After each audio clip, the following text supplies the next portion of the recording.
Salamanca vuelve a la historia. Salamanca a la historia. Vamos a ver la comprobación. Qué enorme alegría, qué enorme alegría. Una leyenda viva, una persona que ciertamente marcó el antes y un después, no de un país, sino de toda la región. Miren, hasta se me eriza la piel. Se me eriza la piel. Sí. Javier Sotomayor, deportista olímpico cubano. Una leyenda del deporte. Bienvenido. Ese sí es atleta, nosotros no. Como dice Azul, físicamente parece que puede competir ahora mismo. Sí, en los cuando Centroamericanos y del Caribe en Santo Domingo 2026. Que fuera del aire él me estuvo explicando algo que me gustaría que iniciemos por ahí. ¿Qué tan exigente es el atletismo a nivel general para un atleta como tal? Yo digo en deporte en general, sí, pero en el caso del atletismo en específico, la exigencia más que todo de estar diariamente entrenando. Sí, se le nota todavía. Es muy importante. No, ya yo estoy retirado. No, pero se le nota todavía. Ya yo no lo hago diario. No está más rigoso. No lo hago diario. Está ready. Está muy igualito, niño. No tiene 8 cuadritos, tiene 7 y medio. Ahora mismo tú le dices a una carrera, yo pierde Carlos, pierde Juan. Y el atletismo sí es un deporte que cuando tú dejas de entrenar 2 o 3 días, vas perdiendo forma física. Por días nada más que lo hagas. Yo, lo que te comentaba, siempre pongo el ejemplo de uno de los mejores de nosotros, los icónicos de nosotros del deporte nuestro, Usain Bolt en su mejor tiempo. Una final olímpica después de haber hecho él su récord del mundo. Se va de vacaciones a Jamaica. Deja de entrenar esa semana. No que con el que cogió segundo o tercero, con el que cogió octavo. Hacen una competencia y Usain Bolt pierde por una semana que deje de entrenar. Y eso pasa con cualquier atleta del atletismo. Que deje una semana de entrenar, después se encuentra con su adversario y con seguridad. Me pasó algo parecido en el año 96. Yo empecé en una temporada bastante bien, saltando 2.36, 2.37, 2.38 con relativa facilidad, alegadamente.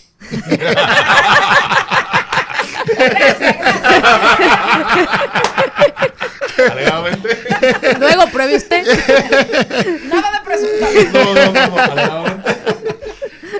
Y después, yo tuve una lesión en mayo más bien.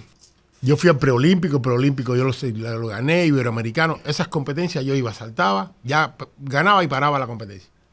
Tuve que hacerme una pequeña intervención de mínimo acceso y eso me costó estar un tiempo fuera de entrenamiento y después cuando me incorporé un tiempo sin hacer saltos técnicos y sin hacer fuerza. Y eso hizo que mi condición física fuera casi no a nula, pero bien baja.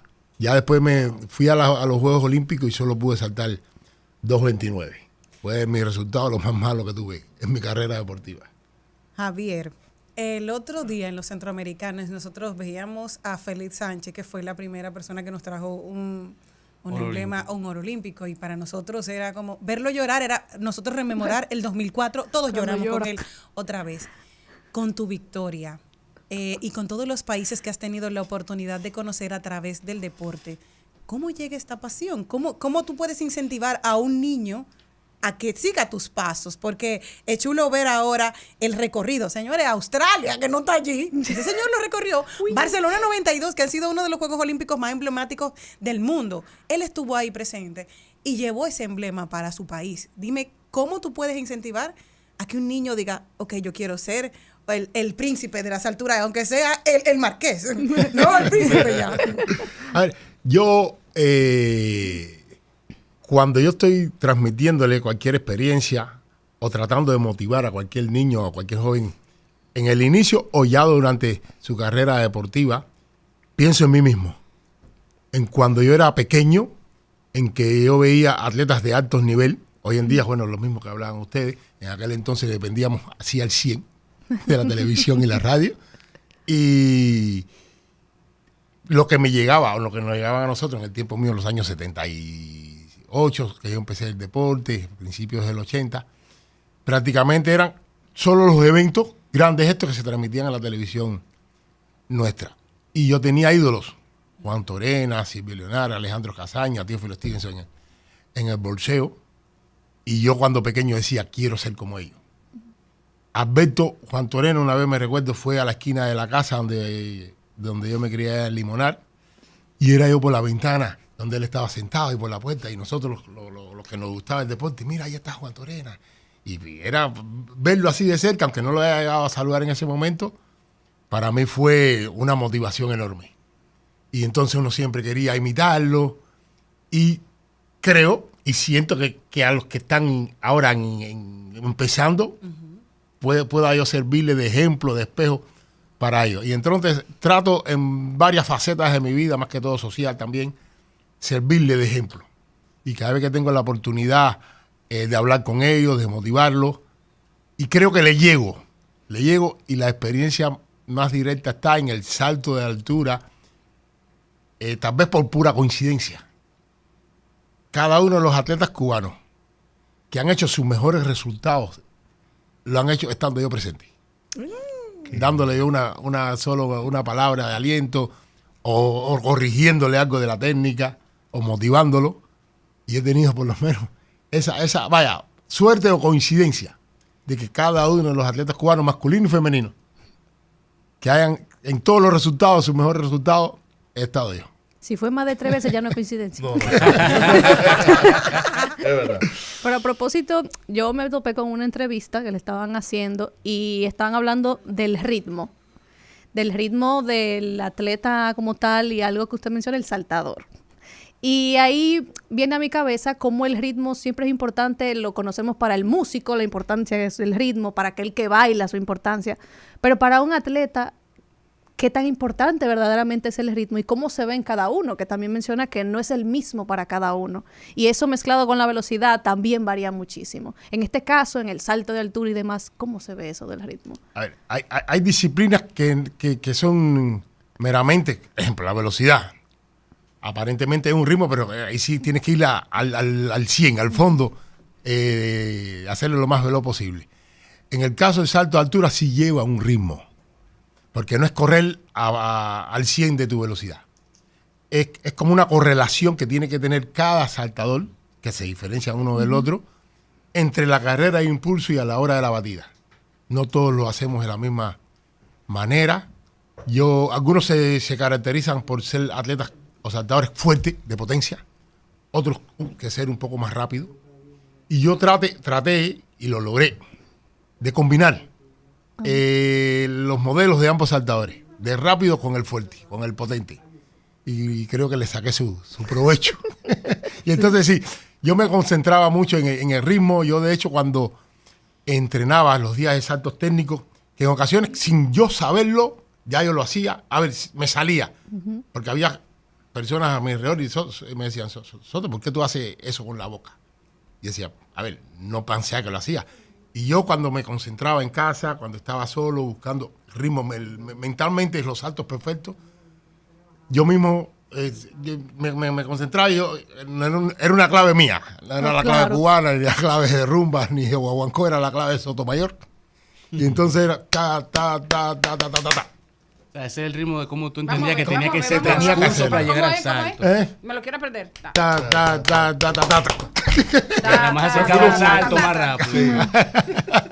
Exacto. Los últimos pasos lo hacía, trataba de hacerlo un poco más rápido. Y entonces eso de memorizarlo, de hacer tantos saltos mentales, en ocasiones cuando estaba saltando de verdad, con la boca iba haciendo ese ritmo y ese sonido.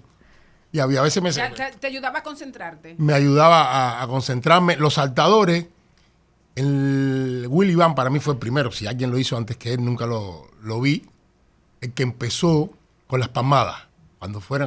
Hoy en día, antes eran nada más los saltadores, hoy en día hasta los mismos lanzadores también la piden, que van pidiendo aplauso.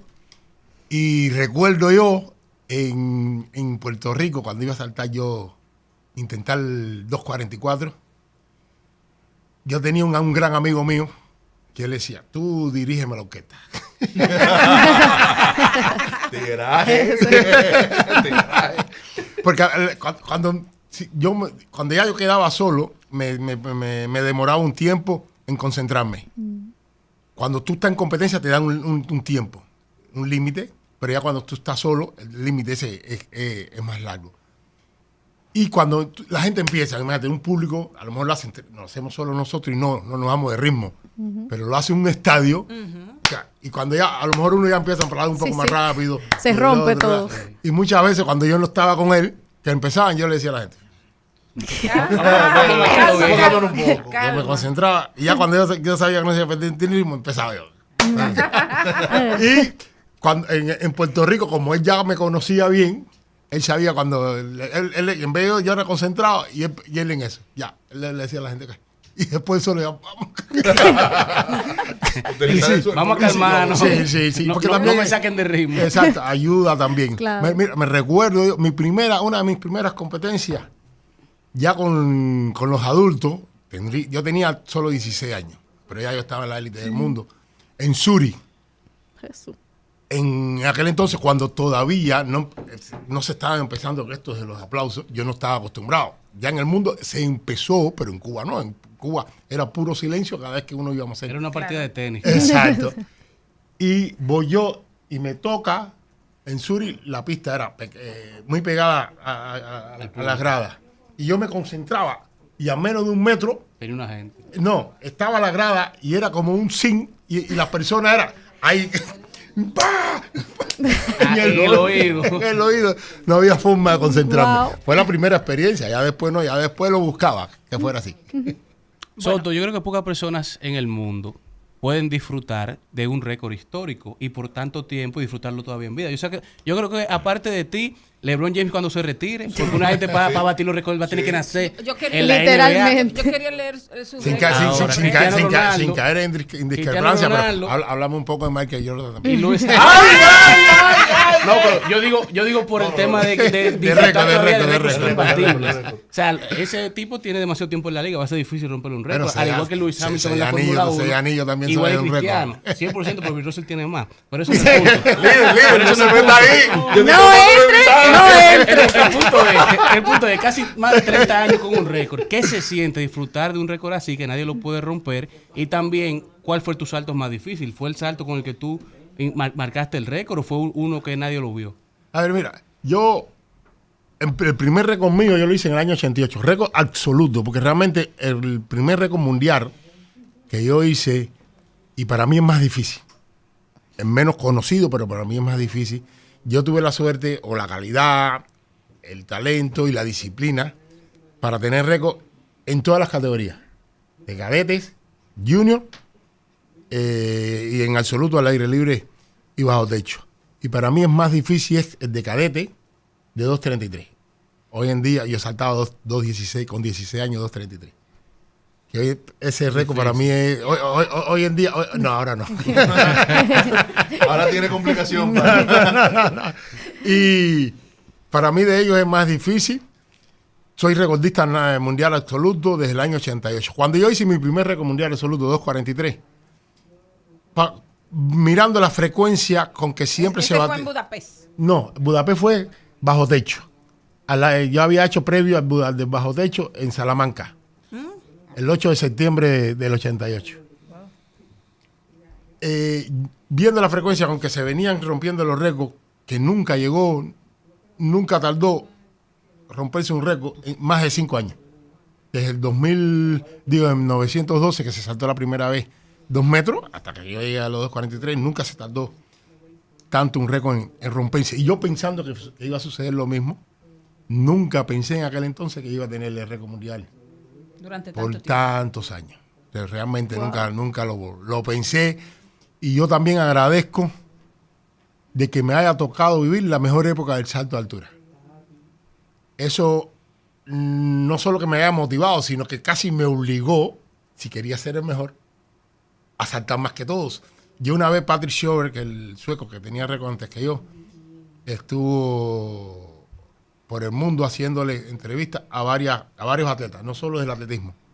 En este caso era uno por país y eventos o disciplinas y deportes diferentes.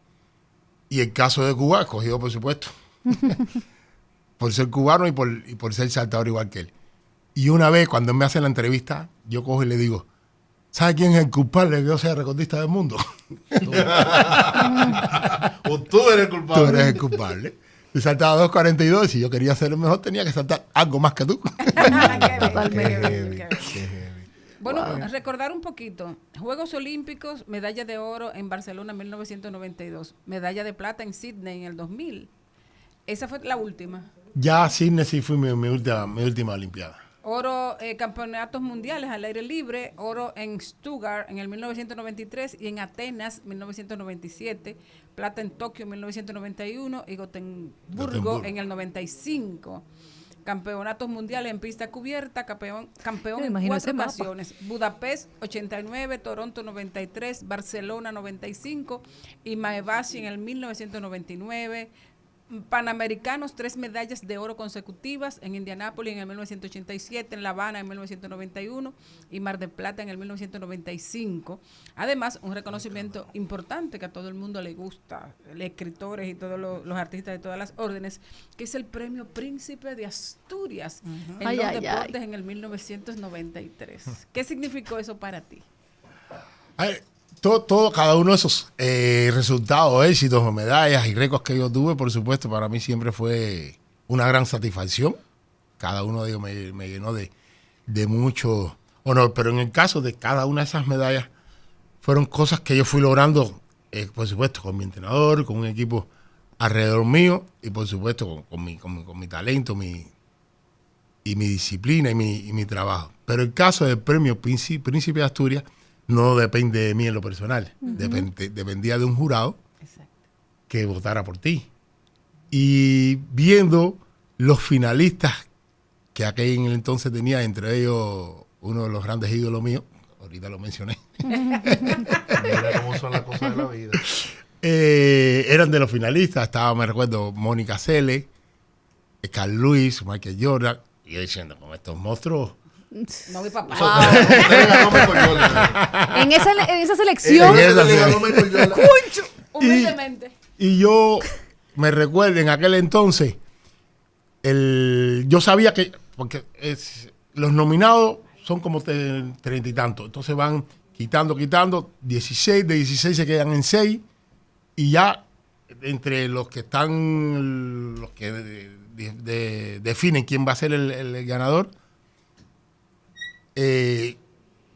me hacen llegar la noticia de que yo estaba entre los finalistas. Me voy yo al aeropuerto el otro día, que ya yo terminaba la temporada mía, me regresaba a La Habana, y cuando llego yo al aeropuerto, veo que me están esperando, veo mucha prensa. No es hoy en día que por teléfono tú resuelves. Exacto, tú te levantas y ya, gané! No, en aquel entonces había que esperar que la noticia llegara. Y yo me levanté, desayuné y me fui al aeropuerto. Y llegando al aeropuerto vi tanta prensa y ahí dijo. Por eso es que la generación de ustedes no sufre de ansiedad. Y del párese un pronto para una cosa. Párese, para yo ver. Atención aquí, Kelvin. Párese. La cámara nida. Póngamelo así. ¿Usted cuánto que mide? 1.94. Eso viene siendo 6'2", ¿verdad? 6'3". 6'4". Está bien, vaya. Para que estemos claros. Sí. ¿Por qué usted no le dio para el basquetbol o para la pelota? Discúlpeme que lo haga pararse para eso, pero es para que se mueva un ching. ¿Por qué usted le dio para el salto? A mí mencionaste de los deportes que más yo disfruto. El béisbol, porque por ser cubano, disfruto, pero no creo que yo hubiera sido un buen beisbolista. Pese a que... Era malo. Pese a que me gusta mucho. Pero el básquet sí. A ver, no es que fuera a ser un gran basquetbolista, pero sí... Me gustaba, la donkeaba con cierta facilidad. No me imagino. Te lo creo. No me imagino. Porque 6'3". Pero ¿por qué salto? A ver, el salto llegó, no sé, obra del destino, obra de Dios, porque no fue obra mía. Yo cuando comencé el deporte, allá para suerte, la enseñanza del atletismo son 5 disciplinas y de entre esas 5 disciplinas está incluida el salto de altura. Porque yo le tenía miedo a las alturas. Wow. Cuando yo empecé, en donde yo entrenaba, el entrenador me botó del área porque yo no saltaba. El primer salto que yo di fue en una clasificación para los Juegos Provinciales Regionales de Matanza, donde mi provincia, para yo clasificar tenía que saltar sí, o si no saltaba no podía ir. Fue la primera vez que yo salté.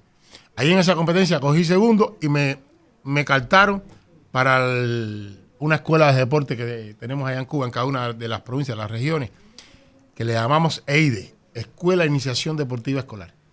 Cuando tú entras con 10, 11 años, 12, aunque tenga que practicar los pentatlones pioneriles, como le llamamos, si te ven condiciones de velocista, te ponen a entrenar con un entrenador de velocidad. Si te ven condiciones de lanzador, con un entrenador de lanzamiento. El caso mío me pusieron a entrenar con un entrenador de salto de altura. Y ya yo me dije, me quieren casi que obligar a saltar. El primer fin de semana yo me voy a casa, digo, no regreso a la escuela, porque me van a poner a saltar y yo no quiero saltar. Y Más tal. nunca. Y mi abuelo, me recuerdo, fue uno de los que más me dijo, pero mira, tal vez ellos son los que saben. Y yo empecé a saltar por saltar. Pero sin tener la motivación de ser saltador, veía que ganaba. Y entonces ya empecé a trazarme objetivos o metas. Yo, en la categoría inferior, veía con qué se ganaba. La categoría superior a la mía, 1.85, 1.80, me recuerdo. Yo decía, yo el año que viene, cuando tenga los 13 años, yo voy a saltar más que esto. Yo voy a saltar 1.85. El año que viene, yo voy a saltar 2 metros. Pero ya, yo llegaba hasta esa altura y a 1 centímetro más que tú me pusieras, yo le cogía miedo. Yo nada más saltaba el objetivo mío. Claro. Yo cumplía mi objetivo, con eso yo ganaba, con eso era mejor. Y ni 1 centímetro más.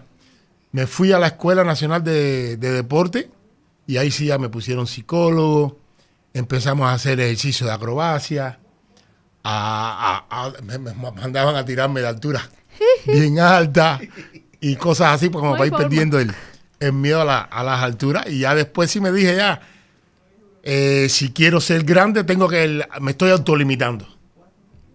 Porque yo me estaba poniendo límite. Claro. Y ya ese límite se me fue. Y yo llegué a La Habana, me recuerdo, a esa escuela saltando 2 metros y en 1 año y 8 meses ya yo saltaba 2.33. Wow. Yo escalera meses por meses. Eran alas. Sí. Aprendí a volar. Y a partir de ahí ya, entonces ya mi carrera. Bueno, el miedo se me quitó totalmente hasta que yo me tiré me tiré en paracaídas de 3.000 metros. No, Wow. Dime. Javier. Dice que vaya arriba el miedo. Javier, en el caso de tus hijos, ¿a alguno le encanta el deporte? ¿Cómo se ha venido la diversificación familiar? Porque tiene 5 y 4 varones y una niña. Cuéntame. El mayor empezó, pero se me volvió un poco vago. El segundo, que para mí que era el que más tenía condiciones, casi no lo intentó. Y el tercero, que es el que en la actualidad lo está haciendo, mis hijos viven en España. Yo hubo un tiempo que pasaba más tiempo allá con ellos. Y en ese tiempo, como yo estaba diario en los entrenamientos con él, empezó a mejorar. Llegó a saltar 2 metros, bastante, 2.01 me recuerdo, hace ya 3 años, bastante rápido. Y ahora como que se me está, eso mismo que hice yo, él autolimitando, porque le han dado 3 posibilidades y él la ha rechazado. Una beca en Barcelona, yo vivo en Guadalajara, cerca de Madrid, no se quiso ir. Hay otros atletas que fueron compañeros de él en Cuba, se fueron a Qatar, en un club y tal. Hay uno de ellos que está hoy muy bien en 110 vallas, entre los mejorcitos del mundo. Me dieron la posibilidad de que él fuera también para allá. Uno de los entrenadores que están ahí, yo lo conozco. Tampoco irse a Qatar. En Guadalajara tengo una persona que lo puede, cuando yo no estoy ahí, ver en Madrid, tampoco. Entonces, nos ayuda una atleta y encima es de impulsión de la bala. No es ni de saltadora. Entonces, ella es atleta, está puesto para su entrenamiento, en su tiempo, coge un tiempo para entrenarlo, y como quiera que sea, estar tanto tiempo, aunque sea entrenadora, aunque entrene conmigo, que soy entrenador bueno, no soy tan entrenador, pero bueno, que sé de salto. Siempre se necesita alguien al lado.